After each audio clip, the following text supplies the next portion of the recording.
Hey everyone, this is Neha and welcome back to my channel. आज हम fibres to fabric का part second लेकर आए हैं। पिछली क्लास में हमने फाइबर्स टू फैब्रिक का पार्ट फर्स्ट पढ़ा था, जिसमें क्लास 6 में एनसीईआरटी में जो भी चीज़ें गिवन थी, दी हुई थी, उसके बारे में हमने डिटेल में पढ़ा था। आज हम क्लास 7th में जो फाइबर्स टू फैब्रिक चैप्टर है, उसमें क्या बातें बताई गई हैं उसके बारे में पढ़ेंगे। तो चलिए फिर अपना वीडियो स्टार्ट करते हैं। फाइबर्स टू फैब्रिक्स चैप्टर में इस क्लास 7th में बताया गया है कि people start wearing stitched cloth after the invention of needle about 40,000 to 50,000 year ago. यानी कि इसमें बता रहा है कि जो पीपल पहले के लोग थे, वो जो स्टिच क्लॉथ यानी सिला हुआ जो कपड़े थे उसको कब स्टार्ट किए थे पहनना। आज से 40,000 साल पहले से 50,000 साल पहले, जब निडल का आविष्कार हुआ था, उसके बाद उन्होंने पहनना शुरू किया गया था। ठीक है। तो cloth making was develop in A 3 stage. जो क्लॉथ मेकिंग हुए, कपड़ा बनने की जो प्रक्रिया है, वो 3 चरणों में हुआ, यानी 3 भागों में हुआ। कैसे हुआ? पहले स्टेज में क्या था कि first stage was making cloth from plant fibre. यानी पहले स्टेज में हम कैसे क्लॉथ पहनते थे? जो ऐसे क्लॉथ जो कि प्लांट फाइबर से बने हों, जो कि प्लांट्स की से मिलते हों। ठीक है ना, प्लांट फाइबर से मिलते हों। जैसे प्लांट फाइबर से क्या आता है? कॉटन एंड जूट, ये सब क्या है? प्लांट फाइबर है। तो उससे बने हुए कपड़े हम सबसे पहले पहनना स्टार्ट किया था हमने। उसके बाद सेकेंड स्टेज में क्या पता चला कि सेकेंड स्टेज में हम ऐसे कपड़े पहनते थे जो कि एनिमल फाइबर से बने हो। ठीक है ना। जैसे आप यहाँ पे देख सकते हो, पहले प्लांट के पहले प्लांट पहना करते थे, फिर एनिमल के। तो ये इस तरह ये एक फिगर के थ्रू बताया गया है कि पहले हम प्लांट फाइबर का यूज़ करते थे, फिर एनिमल फाइबर का, और उसके बाद सिंथेटिक फाइबर का। तो ये जो आपने ये पिक्चर देखा है, ये एक तरह से आपको बताने की कोशिश कर रहा है कि कैसे कैसे डेवलपमेंट हुआ क्लॉथ के एरिया में। ठीक है। The types of cloth which we wear is influenced by climate, occupation, culture and daily need. अब जो हम कपड़े पहनते हैं उसके पीछे रीज़न होता है। अगर हम ऐसे जगह रहते हैं जहाँ बहुत गर्मी पड़ती है, तो वहाँ हम क्या प्रेफर करेंगे? हम कैसे कपड़े पहनना प्रेफर करेंगे? कॉटन कपड़े। अब अगर हम जैसे कि ऐसे एरिया में रहते हैं, हिली एरिया, जहाँ पे क्लाइमेट जो होता है कोल्ड रहता है, बहुत ठंड पड़ती है, तो वहाँ हम कैसे कपड़े पहनेंगे? वुलन क्लॉथ पहनेंगे। और अगर आप घर में हो तो एक नॉर्मल कपड़े पहन के रहोगे। अगर आप किसी ऑक्यूपेशन पे जा रहे हो तो उसका कपड़े पहनने का तरीका अलग होता है। और बहुत सारे कपड़े तो हम ऐसे पहनते हैं जो कि हमारे कल्चर को सूट करता है ना, हमारे रिलीजन को सूट करता है। तो क्लॉथ कैसे पहनते हैं? According to our climate, occupation, culture and daily need. ठीक है। अब इसमें सबसे इम्पॉर्टेंट बात इस चैप्टर में बताया गया है वुल के बारे में, वुल के फॉर्मेशन के बारे में, कि कैसे हमें वुल प्राप्त होता है और किस तरह प्रोसेसिंग होती है फाइबर्स टू वुल में, है ना। तो कैसे हमें ऊन की प्राप्ति होती है, कैसे हम वुलन कपड़े पहनते हैं, और क्या क्या इसमें प्रोसेस आता है, क्या क्या इसमें चरण आता है, वो सब हम पढ़ेंगे। ठीक है ना। अब यहाँ पे वुल के बारे में बताया है कि wool come from animal like sheep, goat, yak, camel, llama and alpaca. ठीक है ना। वुल कहाँ कहाँ से मिलता है? कौन कौन से जानवरों से मिलता है हमें? शिप से मिलता है, गोट से मिलता है, याक से मिलता है, कैमल से, लामा से, एल्पाका से मिलता है। ठीक है ना। तो wool yielding animal bear a thick coat on a hair. अच्छा, ऐसे एनिमल जिनसे वुल मिलता है, उनके जो बॉडी पर एक थिक कोट होता है, थिक लेयर होता है। किसका? हेयर का। उनकी जो बॉडी पे ऊपर एक मोटी सी लेयर होती है, किसकी? बालों की। मोटी बालों की, फर की लेयर होती है। आप या तो बाल बोल सकते हैं या तो फर बोल सकते हैं ना। तो मोटी सी the hair which give us wool, और वही हेयर जो रहता है उनके बॉडी पे, जो वो बाल रहता है, वो हमें क्या देता है? वुल देता है, यानी ऊन देता है। ठीक है ना। And keep them warm during the winter season. Wool क्यों ज़रूरी है? क्योंकि ये हमें प्रोटेक्ट करता है, किससे? विंटर सीजन में ठंड से बचाता है, इसीलिए वुल ज़रूरी है। ठीक है ना। To obtain breed of a sheep that possesses only fine under hair, their parent are carefully chosen.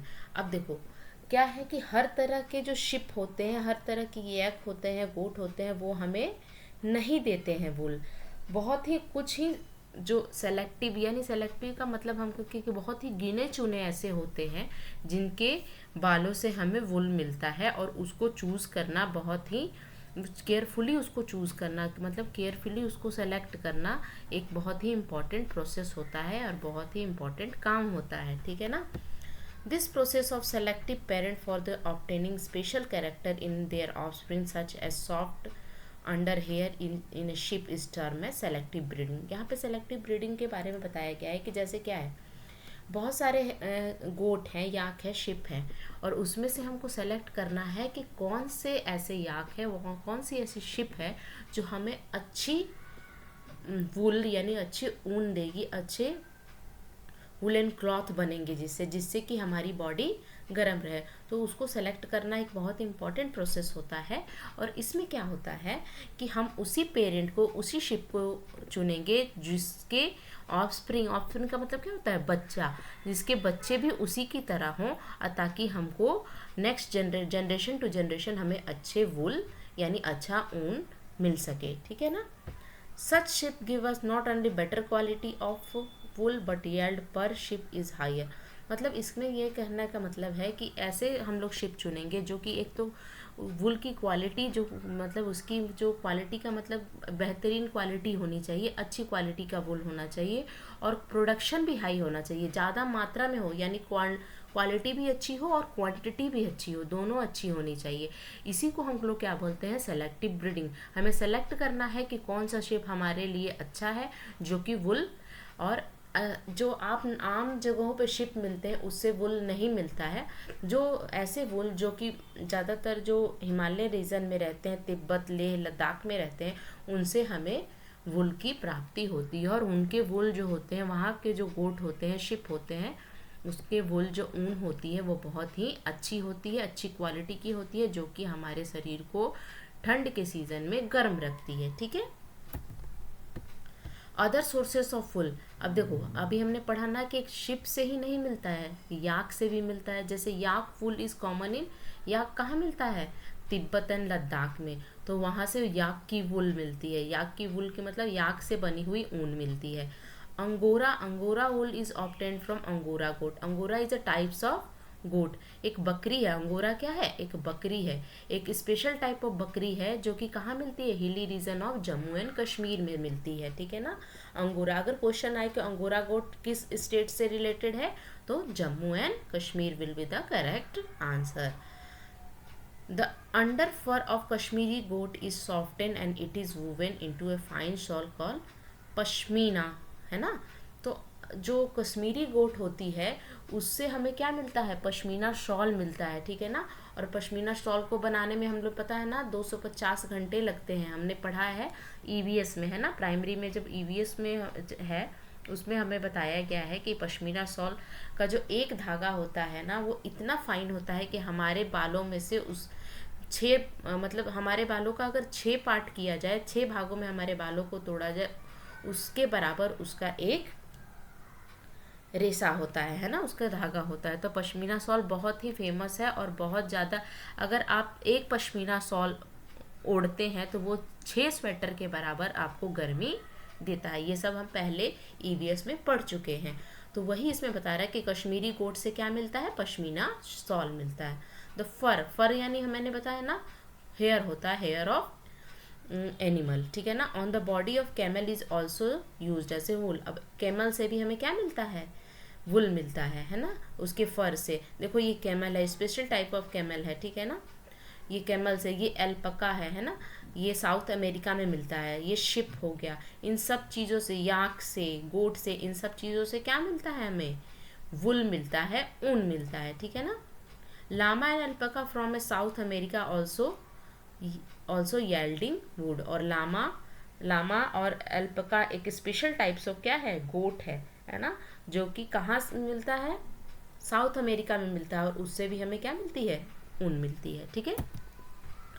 Rearing and breeding of ship, भेड़ों का पालना और प्रजनन, ये बहुत ही इंपॉर्टेंट प्रोसेस होता है। जो भी शिपयार्ड होते हैं, शिपयार्ड मतलब भेड़ को चराते हैं ना, भेड़ चरवाहा, चरवाहा इसको हम बोल सकते हैं, ठीक है ना, आम भाषा में चरवाहा बोलते हैं। वो क्या करते हैं यहाँ पर अब हम पढ़ेंगे। Rearing of sheep means to look after the sheep by providing them feed. Rearing मतलब क्या होता है, शिप का पालन पोषण करना, ठीक है ना। ऐसे ही नहीं हमें मिल जाती है, उसको रख रखाव में भी उनको बहुत खर्चा आता है। उनको वो क्या करते हैं, खाना देते हैं, उनको शेल्टर प्रोवाइड करते हैं। शेल्टर मतलब रहने की जगह देते हैं, उनका हेल्थ केयर। अब क्या है, जैसे इंसान है तो समय समय पर हमें फीवर या हम सर्दी जुकाम होता रहता है ना, उसी तरह जानवरों के साथ भी ऐसा होता है। तो वो क्या करते हैं, उनको समय समय पे उनको घर देते हैं, रहने की जगह देते हैं, समय समय पे उनका हेल्थ चेकअप कराते हैं, या वो बीमार होते हैं तो उनको दवाइयाँ देते हैं, है ना। The person who look after the sheep और there are called shepherd, shepherd कहते हैं, ठीक है ना। तो शेफर्ड किसको बोलते हैं, भेड़ सवार को बोलते हैं, भेड़ चरवाहा को बोलते हैं, ठीक है ना, शेफर्ड। जो कि भेड़ों को आपने देखा होगा, कभी कभी आप हाईवे वगैरह या कहीं आप जा रहे होगे तो बहुत सारे ऐसे झुंड में आ जाते हैं रोड पर और आपको गाड़ी रोकनी पड़ती है। तो ये क्या होता है, झुंड में रहते हैं, हर्ड में रहते हैं ना। हमने हर्ड के बारे में कहाँ पढ़ा था, एलिफेंट के हर्ड के बारे में पढ़ा था ना। उसी तरह इनका हर्ड एक तरह से आप बोल सकते हैं कि ग्रुप ऑफ शिप को बोल सकते हैं, जहाँ पे झुंड में रहते हैं। हर्ड मतलब क्या बोलते हैं, झुंड में रहते हैं शिप, ठीक है ना। शिप आर हर्बीवोरस, शिप कैसे होते हैं, हर्बीवोरस होते हैं। हर्बीवोरस का मतलब क्या होता है, ऐसे एनिमल जो कि प्लांट या प्लांट प्रोडक्ट खाते हैं उसको क्या बोलते हैं, हर्बीवोरस बोलते हैं, ठीक है ना। Prefer to eat grass and leaf, तो shepherd take their herd of sheep to countryside for, तो क्या है कि इसलिए वो कहाँ ले जाते हैं, दूर किसी मैदान में ले जाते हैं जहाँ पे अच्छी घासें मिलती है, और वहाँ पर ये उनको चरने के लिए छोड़ देते हैं और वो यहाँ पर खाते हैं, ठीक है ना। अपार्ट फ्रॉम द ग्रेजिंग मतलब घास खाने के बाद क्या होता है, sheep rear also feed them a mixture. अब वो क्या बोलते हैं कि ये घास फूस खाने के बाद वो क्या करते हैं, उनको बहुत सारे पल्सेस यानी दाल, कॉर्न, ज्वार, ऑयल केक, ये सब देते हैं। ऑयल केक का मतलब क्या होता है, जैसे किसी भी सीड से जब हम ऑयल निकाल लेते हैं और उसका जो बचा हुआ मटेरियल रहता है उसको क्या बोलते हैं, ऑयल केक बोलते हैं, ठीक है ना। And the minerals in the winter season में क्या होता है, ठंड बहुत पड़ती है, तो वो क्या करते हैं, शिप को अंडर रखते हैं, मतलब इंडोर में रखते हैं, अंदर में रखते हैं, ताकि उनको ठंड ना लगे और वो मरे ना। तो इंडोर में रखते हैं और वहाँ पर उनको वो लीव्स और ग्रेन्स देते हैं, और ड्राई फोडर मतलब सूखे घास फूस देते हैं, क्योंकि देखो ठंड के सीज़न में उतना तो ग्रो करेगा नहीं, है ना। तो इसके कारण वो ये सब उनको देते हैं, ठीक है। So the breeding of sheep is done to obtain such breed of sheep which yield good quality. इसीलिए ब्रीडिंग ऑफ शिप इसलिए बहुत इंपॉर्टेंट है, क्योंकि हमें अच्छे क्वालिटी और क्वांटिटी में क्या चाहिए, वुल चाहिए, जो कि उनके उनके क्या है, वहाँ के लोग जो होते हैं, लेह और लद्दाख के लोग होते हैं, उनका जो जीवनचर्या जो होता है, उनका जो जीवन व्यापन आप बोल सकते हैं, उसका एक यही सब एकमात्र साधन है कि वो इन भेड़ों को, बकरियों को पालते हैं और उनको सालों भर रख के उनके बालों से, उनके फर से जो भी वुल निकलता है उसके थ्रू उनका घर चलता है, ठीक है ना। Once the rear sheep have been done the thin coat of hair, the hair is shaved off the getting wool. The cut off wool coat of the sheep along with a thin layer of skin is called fleshes. The fleshes consist of soft woolen fiber. The fleshes of sheep usually kept in a one piece. देखो यहाँ पे क्या है ना कि जैसे ही rearing हो जाती है, उनके बाल वगैरह अच्छे आ जाते हैं उनके बॉडी में, तो उनकी बॉडी में से उस फर को कैंची के थ्रू या मशीन के थ्रू निकाला जाता है। और जब हम वो फर निकालते हैं, उनके बालों को निकालते हैं, शेव करते हैं, तो उसके साथ उनकी पतली लेयर ऑफ स्किन को भी हटाते हैं, ठीक है ना। स्किन को भी निकालते हैं और क्या करते हैं, उसको क्या बोलते हैं, जब थिन लेयर ऑफ स्किन निकलती है वुल के साथ, उसको फ्लेशेस बोलते हैं, ठीक है ना। क्या बोलते हैं, फ्लेशेस कहते हैं। और उससे क्या मिलता है, हम लोग को वुलन फाइबर मिलता है, ठीक है ना। अब हम आगे पढ़ेंगे कि स्टेप्स कैसे कैसे प्रोसेस होता है और कैसे हमारे यहाँ वुल या वुलन क्लॉथ पहुँचता है। चलिए उस प्रोसेस को हम देखते हैं, ठीक है। बहुत ही इंपॉर्टेंट पॉइंट है, आप इस स्टेप को अच्छे से देखना, कैसे कैसे हमारे यहाँ वुलन क्लॉथ पहुंचता है और इसके पीछे कितना संघर्ष और कितनी मेहनत छिपी होती है, ठीक है ना। तो यहाँ पर हम पढ़ेंगे, हमारा टॉपिक है प्रोसेसिंग ऑफ फाइबर टू वुल। कैसे हमें फाइबर से वुल मिलता है वो हम आज समझेंगे। इसमें बहुत सारे स्टेप्स हैं, बहुत सारे चरण हैं।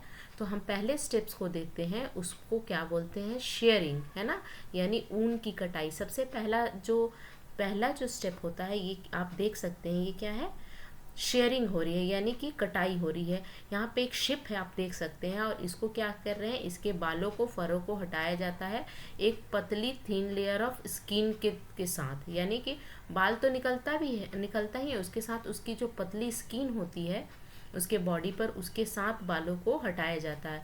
ये प्रोसेस जो होता है, all the hair are removed during hot winter so that the sheep hot weather so that the sheep can survive without their protective coat of the hair. अच्छा, एक रीज़न आपको बहुत इंपॉर्टेंट पता हो, इनके ये यहाँ जो पाए जाते हैं, जो हिली एरिया में शिप वगैरह पाए जाते हैं, उनकी जो हेयर होती है वो बहुत ही मोटी होती है, और उनके जो स्किन के ऊपर बहुत प्रोटेक्टिव लेयर का काम करती है, ठीक है ना।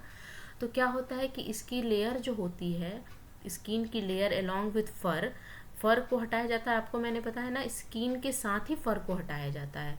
तो इसको करने का जो सीज़न चुना जाता है वो समर सीज़न चुना जाता है, हॉट सीज़न चुना जाता है। क्यों चुना जाता है कि अगर देखो, अब आपके शरीर से कपड़ा हटा लिया जाएगा अगर ठंड के सीज़न में, तो आपको ठंड लगेगी ना।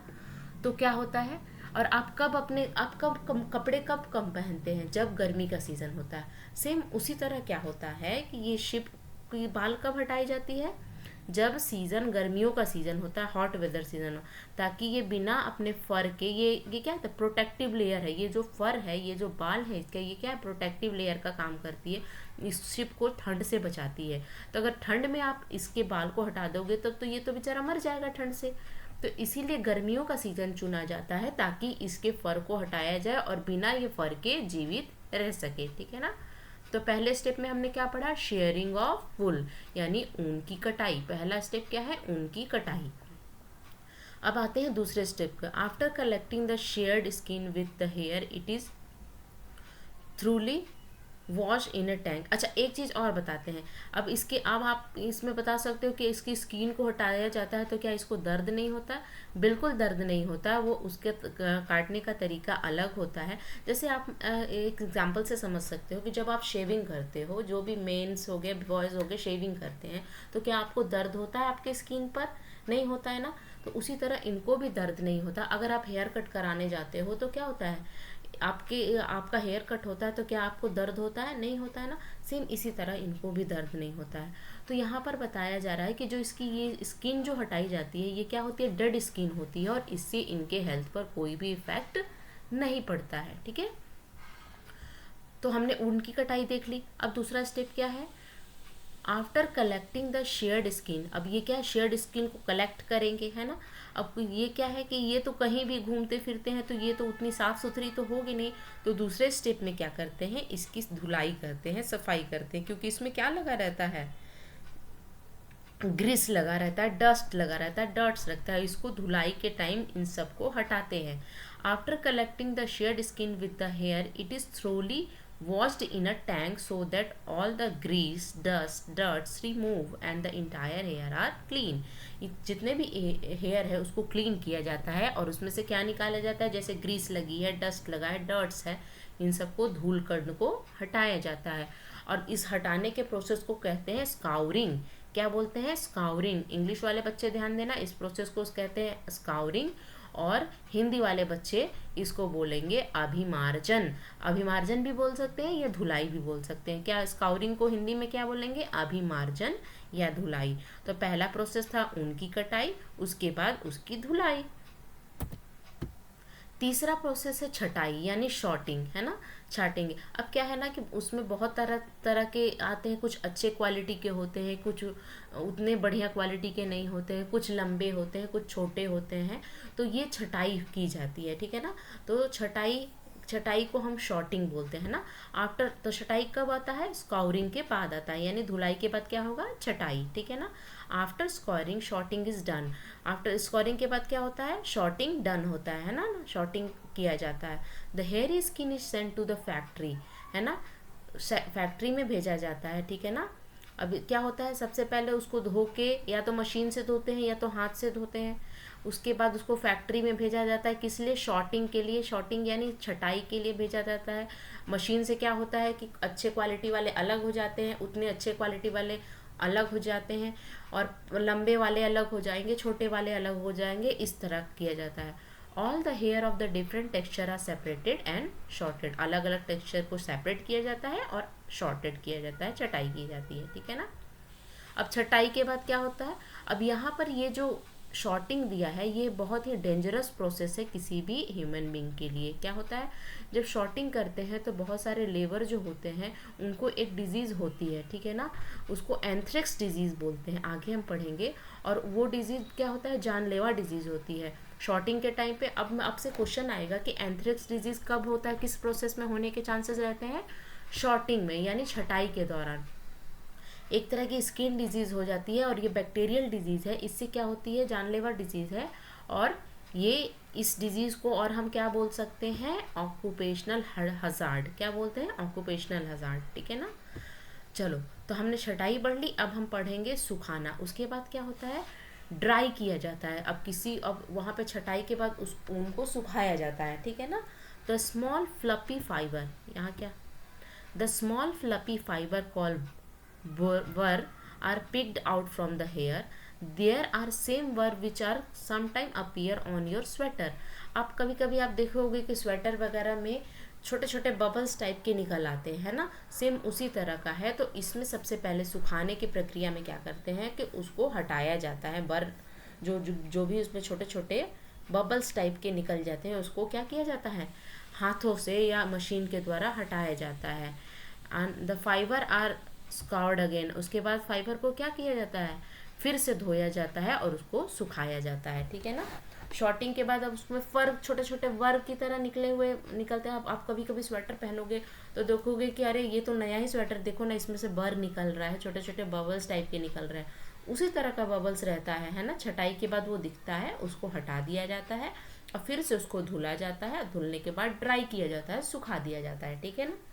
तो wool is ready to drawn into fibre. अब उसके बाद वूल क्या हो जाता है, ऊन फाइबर बनने के लिए यानी रेशा बनने के लिए तैयार हो जाता है। अब इतना प्रोसेस तो हो गया। अब उसके बाद रंगाई होता है। अब जनरली आप मार्केट में देखोगे कि लाल हरा पीला नीला हर कलर के आपको ऊन दिखाई देंगे, लेकिन ऐसा नहीं है। वो लाल हरा पीला नीला वो कैसा हुआ है, उसमें रंगाई हुई है, तब वो हमको इस तरह के कलर मिलते हैं। जनरली आप देखोगे ना कि शिप जो होते हैं या बोट किस कलर के होते हैं, या तो ब्लैक कलर के होंगे, या तो ब्राउन कलर के होंगे, या तो वाइट कलर के होंगे। इन्हीं तीनों तरह के क्या होते हैं, आपको शिप या गोट मिलते हैं। लेकिन हमारे पास तो कलरफुल आता है। कैसे होता है, क्योंकि वहाँ पे डाइंग होता है, यानी कि वहाँ पर रंगाई की जाती है फैक्ट्रियों में। After that all the fibre can be dyed into a different colour. The colour of the natural fleece of the sheep and goat are generally black and brown and white. उसके बाद रीलिंग की जाती है। Railing यानी सूत बनाना, है ना। उसके बाद रंगाई के बाद कौन सा प्रोसेस आता है, रीलिंग आता है, यानी सूत बनाना, ठीक है ना। The fibre are straight. अब उसमें क्या, उसके बाद क्या किया जाता है, फाइबर को स्ट्रेट किया जाता है मशीन के थ्रू, है ना। कॉम्बिंग की जाती है। कॉम्बिंग मतलब उसको अच्छे से सुलझाया जाता है। रोल इनटू यार्न, और ऊन के गोले तैयार किए जाते हैं, ठीक है ना। तो longer fibre are made into wool for a sweater. जो लॉन्गर फाइबर यहाँ पे शॉर्टिंग में बताया गया ना कि अलग अलग तरह के टेक्सचर के अलग किए जाते हैं, तो उसी तरह जब लॉन्गर फाइबर जो मिला रहता है उससे क्या बनता है, स्वेटर। इस चीज़ को, ये बहुत इंपॉर्टेंट पॉइंट है कि लॉन्गर फाइबर से क्या बनेगा, स्वेटर बनेगा, और शॉर्टर फाइबर से क्या बनेगा, वुलन क्लॉथ बनता है, ठीक है। अब यहाँ पे कुछ स्पेशल टाइप्स ऑफ आपको दिया है, ब्रीड ऑफ शीप का नाम दिया हुआ है, उसकी वो किस तरह के क्वालिटी ऑफ वूल देते हैं और वो कहाँ पाए जाते हैं, इसको आप देख लेना, ठीक है। लोही नाम का जो होता है शिप, वो गुड क्वालिटी ऑफ वूल देता है, और वो कहाँ मिलता है, राजस्थान और पंजाब में। रामपुर बुशर नाम का एक शिप होता है जो कि ब्राउन फ्लेसेस होते हैं उसके, वो उत्तर प्रदेश और हिमाचल प्रदेश में मिलता है, ठीक है। नली नाम का एक जो शिप होता है उससे कारपेट बनता है, और वो कहाँ मिलता है, राजस्थान हरियाणा और पंजाब में मिलता है। बखरवाल नाम का एक शिप होता है जो कि वुलन सॉल उससे बनती है, और वो कहाँ मिलता है, बखरवाल कहाँ मिलता है, जम्मू एंड कश्मीर में। मारवाड़ी यानी उससे भी कोर्स ऑफ वूल मिलते हैं, और वो कहाँ मारवाड़ रीजन जो गुजरात में है वहाँ से मिलता है। और पटवाड़ी ना पट पटनवाड़ी हौजरी के लिए यूज़ होता है, वो भी कहाँ मिलता है, गुजरात में। ठीक है, तो ये सब प्रोसेस है, आप देख लेना कि कैसे कैसे होता है, पिक्चर के थ्रू मैंने बताया है। ठीक है, ऑक्यूपेशनल हजार्ड के बारे में अभी हमने बात किया था ना, व्यावसायिक खतरा। The wool industry is important source of livinghood of many people in our country. बहुत इंपॉर्टेंट सोर्स है लिविंगहुड का, है ना, उनकी रोजी रोटी का बहुत ही इंपॉर्टेंट साधन है, क्या है, wool industry. The people who do the job of sorting, sorting के टाइम में बताया था ना, सेपरेशन, शॉर्टिंग मतलब क्या, सेपरेशन यानी छटाई के टाइम में। The fleeces of sheep into a fibre of a different quality are sorted.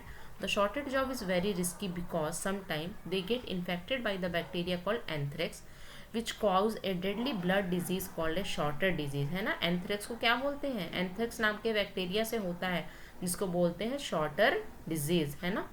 The risk faced by people working in any industry due to the nature of their work are called occupational hazard, और shorter disease is called a occupational disease।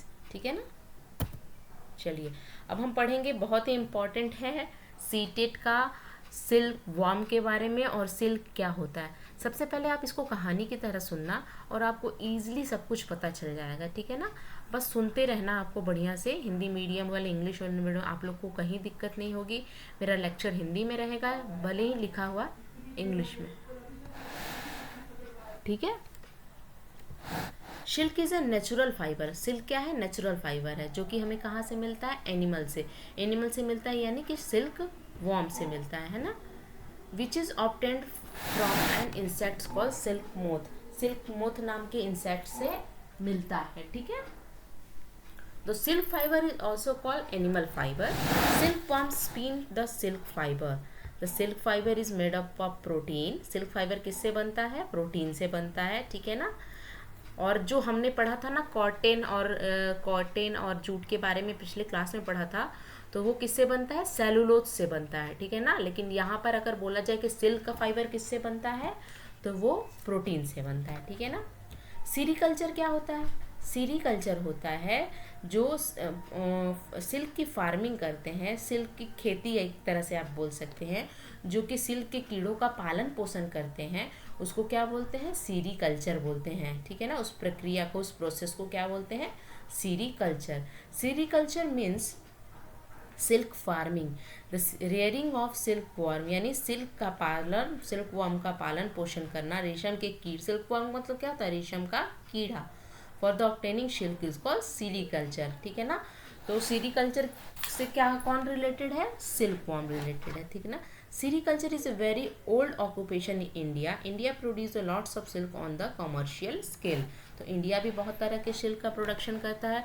अब आप बता सकते हैं कि silk का production सबसे पहले, और सिल्क का जो इन्वेंटर कंट्री है वो कौन है, वो है चाइना। चाइना ने बहुत दिन तक इसको क्या किया, छिपा के रखा सारी दुनिया से, और बहुत ही हाई प्राइस में सिल्क को बेचता था। ठीक है ना। तो एक बहुत ही स्पेशल आपको क्वालिटी बताएंगे सिल्क वॉर्म की, ये सिल्क क्लॉथ की। जो सिल्क फाइबर होती है उससे क्या बनता है, सिल्क के क्लॉथ बनते हैं, सिल्क के क्लॉथ बनते हैं। और ये जो सिल्क का क्लॉथ होता है, जो सिल्क से बने कपड़े होते हैं, उसकी एक अलग तरह की खासियत ये होती है कि जब इसको आप ठंड में पहनोगे तो कम ठंड लगेगी, और जब ये गर्मियों में पहनोगे तो कम गर्मी लगेगी, है ना। तो ये क्या होता है, ये दोनों सीजन के लिए अच्छा माना जाता है। ठीक है ना। अब आपको ये लिखा हुआ है, मैं इसको पढ़ूंगी। सबसे पहले आपको एक स्टोरी की तरह बता देती हूँ। ठीक है ना। सबसे क्या होता है, रेशम का कीड़ा, है ना। रेशम के कीड़ा से कैसे थ्रेड से आपको सिल्क, एक थ्रेड से कैसे आपको सिल्क मिलता है, उसके बारे में हम बताएंगे। ठीक है ना। सिल्क क्लॉथ सबसे पहले क्या होता है, जो नर और मादा है ना, मेल और फीमेल सिल्क जो होती है, सिल्क वॉर्म जो होते हैं, वो मिलते हैं, और उनका मिलन कितने देर तक चलता है, 6 से 8 घंटों तक उनका मिलन चलता है। ठीक है। मिलन 6 से 8 घंटों के मिलन के बाद क्या होता है कि मादा अलग हो जाती है, और मेल अलग, मतलब नर और मादा दोनों अलग हो जाते हैं मिलन के बाद। फिर उसके बाद क्या होता है, 1 हफ्ते बाद वो जो मादा होती है वो एग ले करना स्टार्ट कर देती है, यानी अंडे देना स्टार्ट कर देती है, ठीक है ना। तो 1 हफ्ते प्रजनन मतलब जो उन लोग का मिलना फर्टिलाइजेशन के बाद क्या होता है, 1 हफ्ते बाद मादा क्या करती है, अंडे देना शुरू कर देती है। और एक टाइम में कितने अंडे दे सकती है, आपको पता है, 300 से 400 अंडे कौन देता है, मादा सिल्क वॉर्म यानी रेशम का जो कीड़ा होता है, मादा कीड़ा, वो 300 से 400 अंडे एक बार में देता है, ठीक है ना। और एक चीज़ और मैं बता दूं कि जैसे ही वो अंडे देती है उसके 2 से 3 दिनों बाद वो सिल्क वर्म, जो मादा सिल्क वर्म होती है, वो मर जाती है। तो उनकी लाइफ अंडे देने मतलब उनका ये आप बता सकते हैं कि ये क्या है, उनका बलिदान ही आप कह सकते हैं कि वो अंडे देने के बाद 300-400 अंडे दे देती है एक बार में, और उसके 2-3 दिन बाद वो खुद मर जाती है, ठीक है ना। उसके बाद क्या होता है, उसके 10 दिनों बाद क्या होता है, अंडों में से क्या निकलता है, लार्वा निकलता है। अंडे देने के बाद क्या होता है, मादा की तो मौत हो जाती है, तो अंडे तो बहुत सारे हो जाते हैं वहाँ पे। तो अंडों में से 10 दिनों बाद क्या निकलता है, लार्वा बाहर आता है। और लार्वा की साइज़ कितनी होती है, वो लगभग 1 सेंटीमीटर के बराबर लार्वा की साइज़ होती है, ठीक है ना। तो क्या होता है, उसके बाद क्या होता है कि लार्वा क्या करता है, सहतूत के पत्ते यानी मलबरी लीफ को खाता है। क्या खाता है, मलबरी के लीफ को खाता है, सहतूत के पत्तों को खाता है, और अपने शरीर को बहुत बड़ा करता है, खूब खाता रहता है उसके पत्तों को, और अपने बॉडी को जब तक खाता रहेगा जब तक कि वो अपने बॉडी को एडल्ट रूप में बड़ा ना कर ले, ठीक है ना। उसके 30 दिनों बाद क्या होता है, आफ्टर 30 डे वो कितने बड़ा, जब स्टार्टिंग में जब वो लार्वा था, जब वो अंडे से निकला था, तो वो कितने सेंटीमीटर का था, 1 सेंटीमीटर का था। उसके बाद क्या किया, उसने सहतूत के पत्ते को खूब खाया, खूब खाने के बाद वो कितने सेंटीमीटर का हो गया, 6 से 7 सेंटीमीटर का हो जाता है। तो वो कितने दिनों तक खाते रहता है, लगभग 30 दिनों तक खाते खाते वो थोड़ा सा बड़ा हो जाता है, ठीक है ना। बड़ा होता है 1 से कितने सेंटीमीटर तक का बढ़ जाता है, 7 सेंटीमीटर तक का बढ़ जाता है।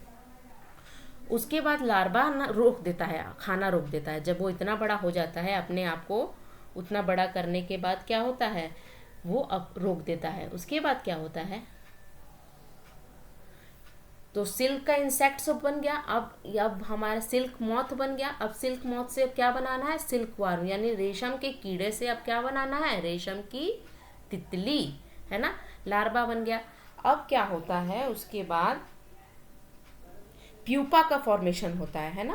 प्यूपा का फॉर्मेशन होता है तो जो लार्वा रहता है अपने मुंह से एक अलग तरह का लार, यानी अपने मुंह से अलग तरह का लार निकालता है, सलाइवा टाइप का निकालता है, और वो पतले पतले धागे की तरह निकलता है, ठीक है ना।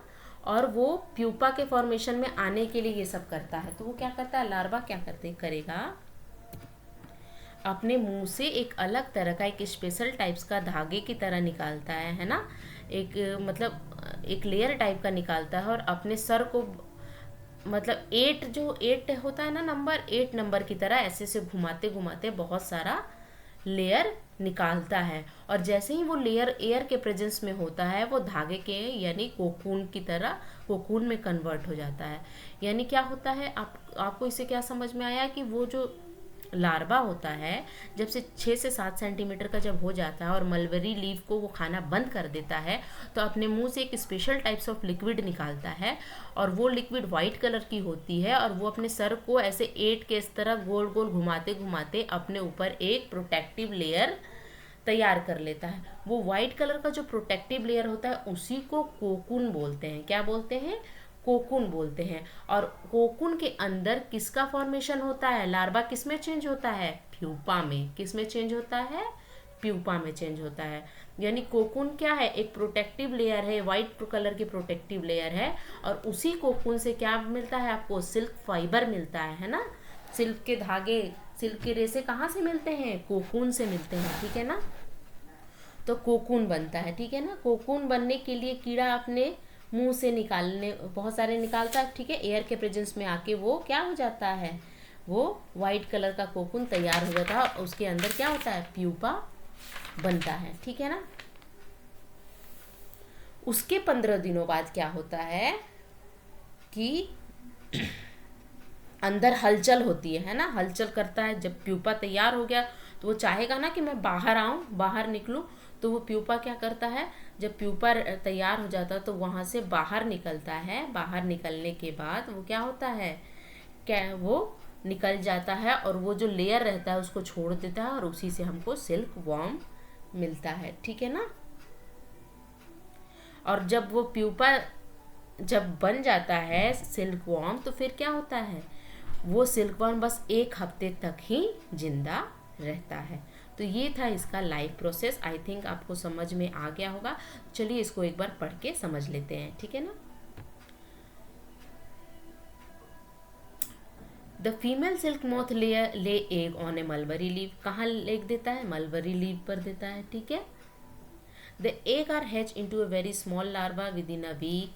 The larva of a silk moth are called caterpillar. Larva को क्या बोलते हैं, कैटरपिलर कहते हैं, ठीक है। The silk worm feed on a mulberry leave of the mulberry tree and grow बिगर। यानी अब बड़ा कैसे होते हैं, मलबरी लीव को खा खा के वो अपने शरीर को बड़ा करते हैं एग से निकलने के बाद। यानी कैटरपिलर अपने आप को कैसे बड़ा करता है, सबसे पहले क्या हुआ, अंडा अंडा अंडा, अंडे में से क्या निकला, कैटरपिलर निकला। कैटरपिलर क्या होता है, अपने आप को मलबेरी लीव के ऊपर रखता है और खूब मलबेरी लीव खाता है और थोड़ा सा बड़ा हो गया, ठीक है ना। उसके बाद डेवलपमेंट ऑफ कुकून कैसे होता है अब यहाँ पढ़ते हैं। एक कहानी की तरह मैंने बता दिया, अब आपको समझने में कोई दिक्कत नहीं आएगी। When the silk worm caterpillar ready to enter the next stage of its development called pupa. अब प्यूपा कैटरपिलर किस में चेंज होना चाहता है, प्यूपा में। उसके लिए क्या करता है, वो प्रोटेक्टिव लेयर निकालता है। It first woven a net to hold itself. Net की तरह ऐसे बनाएगा, 8 के शेप का, ठीक है। Then it swing it head, अपने हेड को घुमाता है from side to side. During this movement of head the silk worm secrete fibre. जब ये मूवमेंट होता रहता है फाइबर को सीक्रेट करता है, जो कि किससे बना होता है, प्रोटीन से बना होता है, ठीक है ना। Which are harden on the expose to air. मैंने बताया ना कि वो कैसे, जैसे ही एयर के संपर्क में आता है, हवा के संपर्क में आता है, वो क्या हो जाता है, सॉफ्ट फाइबर हार्ड हो जाता है एंड बिकम सिल्क फाइबर। और सिल्क थ्रेड भी कैसे हैं, कह सकते हैं ना, सिल्क का रेशा तैयार होता है। Soon the silkworm or caterpillar cover itself by a silk fiber and turn into a pupa। और सिल्क उसके अंदर कोकून जो वो ये सिल्क फाइबर ये जो लेयर बना रहा है ना, उसी को कोकून कहते हैं। कोकून के अंदर क्या बनता है, प्यूपा बनता है, ठीक है ना। This covering is known as cocoon. The silkworm country to develop to form a pupa inside the cocoon to form the silk moth, ठीक है। फ्रॉम, अब देखो कोकून हमें मिल गया था, अब कोकून से सिल्क कैसे बनेगा। For obtaining silk moth are reared and their cocoon are collected to get silk thread. अब rearing of silkworm, a female silk moth lay 100 of the egg at a time. The egg are stored carefully on a strip of the paper or a cloth on a sold to a silkworm farmer. The farmer keep egg under the hygiene condition. They warm them to a suitable temperature for the larva to hatch from the egg. The larvae are kept clean in a bamboo tray along with a young and fleshy chopped mulberry leaved. After 25 to 30 days, the silkworm stop eating and start spinning the cocoon. Some racks or twigs may be provided in a tray to the cocoon to get attached. अब यहाँ पे ये बताया है कि silk की farming कैसे हो रही है, वो तो उसका अपना लाइफ प्रोसेस हो गया, लेकिन जब इसका प्रोडक्शन करेंगे, इसका बिजनेस करेंगे, तो उसमें कैसे करेंगे वही बताया जा रहा है कि रेयरिंग ऑफ सिल्क कैसे होती है। जैसे फीमेल सिल्क मोथ क्या होते हैं, बहुत सारे 100, 200, 300 ले एक देती है, तो उस एक को क्या सबसे पहले जो बिजनेसमैन होते हैं वो क्या करते हैं, फार्मर को ये सेल कर देते हैं, फार्मर को दे देते हैं, जो फार्मर इसकी खेती करते हैं, ठीक है ना। एक को स्टोर करके रखते हैं, या तो पेपर पे रखेंगे, है ना, क्लॉथ पे रखेंगे, और sold to the silkworm farmer. वो बिजनेसमैन क्या करेंगे, फार्मर को सेल कर देंगे। फार्मर क्या करेगा, उस एग को बहुत ही हाइजीन कंडीशन में बहुत ही देखभाल से रखेगा, उसको वार्म करेगा, सुटेबल टेम्परेचर देगा, है ना, to form larva to hatch from the egg, इसलिए कि उसमें से क्या निकल जाए, लार्वा निकल जाए। लार्वा को क्या करते हैं, बॉम्बो के ट्रे में रखते हैं और उस बैम्बू के ट्रे में, मतलब बैम्बू के ट्रे में रखते हैं, और बैम्बू के ट्रे में क्या करते हैं, बहुत सारी तोड़ तोड़ के पत्तियाँ। ये तो क्या ये मतलब आर्टिफिशियल प्रोसेस हो गया। नेचुरल प्रोसेस मैंने पहले बताया, और ये यहाँ पे फार्मिंग की बात की जा रही है कि कैसे फार्मिंग करेंगे। तो वो क्या करेंगे, जब लार्वा निकल जाएंगे तो लार्वा को कहाँ डाल देते हैं, एक बैम्बू से बना हुआ ट्रे लेंगे, प्लेट लेंगे, बर्तन लेंगे, उसमें उस लार्वा को डाल दिया जाएगा और बहुत सारी पत्तियां डाल दी जाएंगी। किसकी पत्तियां, शहतूत की पत्तियां डाल दी जाएंगी। क्यों डाली जाएंगी, क्योंकि क्या होता है, लार्वा जो है शहतूत की पत्तियां ही खा के तो वो बड़ा होता है। उसके 30 दिनों तक वो लोग खाते रहेंगे, अपने आप को बहुत बड़ा कर लेंगे, ये मैंने पहले भी बताया है। और वो स्पेशल टाइप्स ऑफ लिक्विड निकालेंगे जिसको कोकून बोलते हैं। स्मॉल रैक और ट्विंग आर प्रोवाइडेड टू ट्रे तो कोकून गेट अटैच्ड, ठीक है ना। और ये एक लाइव प्रोसेस है, ये क्या है, लार्वा है, ठीक है ना। ये कुकून है, कुकून के अंदर ये क्या दिख रहा है, प्यूपा दिख रहा है, और प्यूपा किस में चल हो जाएगा, एडल्ट मोड में। यानी एग क्या हुआ, एग से कहाँ लार्वा बना, लार्वा से कैटरपिलर बना, कैटरपिलर से कोकून बना, कोकून से एडल्ट। तो अब आपको कोई दिक्कत नहीं होगी कि कोकून क्या होता है, आपको बहुत अच्छे से समझ में आ गया होगा, आई होप कि कोकून क्या होता है, ठीक है। और इसी को मैंने हिंदी में बता दिया, हिंदी मीडियम वाले बच्चे आराम से पढ़ सकते हैं। रेशम का पूरा जो मैंने बताया वो सब कुछ इसमें लिखा हुआ है। चलिए, यहाँ भी मैंने एक पिक्चर के थ्रू समझाया, एग से लार्वा बनता है, लार्वा से प्यूपा बनता है, फिर डेवलपिंग मोथ, मोथ से एडल्ट, है ना। यहाँ पर क्या होती है, इसकी जो विंग्स नहीं आई रहती और यहाँ पे विंग्स आ जाती है जब वो एडल्ट बन जाता है, ठीक है। Processing of silk, the cocoon are collected and boiled into a water. उसके बाद कोकून को क्या किया जाता है, कलेक्ट किया जाता है, उसको बॉइल्ड किया जाता है वाटर में, to kill the insects inside them. और उसके अंदर जो प्यूपा रहता है उसको मार दिया जाता है। The resulting fibre is known as raw silk. और जो वहाँ से कोकून से जो फाइबर मिलता है उसको रॉ सिल्क बोलते हैं। The silk fibre separated out. Reeling of silk, अब सिल्क फाइबर मिल गया तो उसकी रीलिंग करेंगे, है ना, उसका जो गुच्छा टाइप का बनाएंगे, है ना। The process of taking out fibre from cocoon for the use as a silk is known as reeling of silk. Reeling is done in a special machine. Silk fiber are spun into a silk thread which is woven into a silk cloth by a weaver। और उसको क्या कहता है, silk का fibre बना के, silk का धागा बना के किसको दे दिया जाता है, वीवर्स को दे दिया जाता है, जो कि सिल्क के कपड़े बनाते हैं, ठीक है। अब यहाँ पे कुछ MCQ है, आप देख लीजिए, इससे क्या होगा, आपका रिकैप हो जाएगा इस चैप्टर का, है ना। सिल्क इज ऑब्टेन्ड फ्रॉम, बहुत ही ईजी है, कहाँ से मिलता है silk, cocoon of silkworm. Which of the following is a wool हेल्डिंग animal, कहाँ से हमें वूल मिलता है, तो शिप से मिलता है, हाँ मिलता है। अंगोरा गोट से मिलता है, हाँ मिलता है। कैमल से मिलता है, हाँ इससे भी मिलता है। तो answer will be all of the above. Yak wool is, yak की जो वूल है इज कॉमन इन, अब याक कहाँ मिलता है, हमने पढ़ा था ना, कहाँ मिलता है, तिब्बत में, ठीक है। Silkworm secret fibre made of, जो सिल्कवर्म फाइबर को सीक्रेट करता है वो किससे बना होता है, प्रोटीन से। और मैंने पहले बताया ना कि कॉटन का फाइबर कहाँ से निकलता है, सेलुलोज से। और जूट का फाइबर कहाँ से मिलता है, सेलुलोज से। लेकिन सिल्क का फाइबर कहाँ से मिलता है, प्रोटीन से, ठीक है ना। अच्छा, एक बहुत ही इंपॉर्टेंट है क्वेश्चन है कि कभी एग्जाम में क्वेश्चन आ सकता है कि how many types of silk are found in India, कितने टाइप्स ऑफ मिलते हैं। तो there are 4 types of silk produced in India for the commercial purpose. There are known as mulberry silk, tasar silk, मूंगा silk and eerie silk। ये जो silk है बहुत बड़े पैमाने पर हमारे भारत में मिलता है, ठीक है ना। तो ये था आज का लेक्चर। आशा करती हूँ आपको मेरा लेक्चर अच्छा लगा होगा। और अच्छा लगे तो प्लीज़ लाइक कीजिए, शेयर कीजिए, सब्सक्राइब कीजिए और बने रहिए मेरे साथ आपके अपने चैनल स्टडी विथ ईज 24/7। तब तक के लिए thank you so much for watching, bye.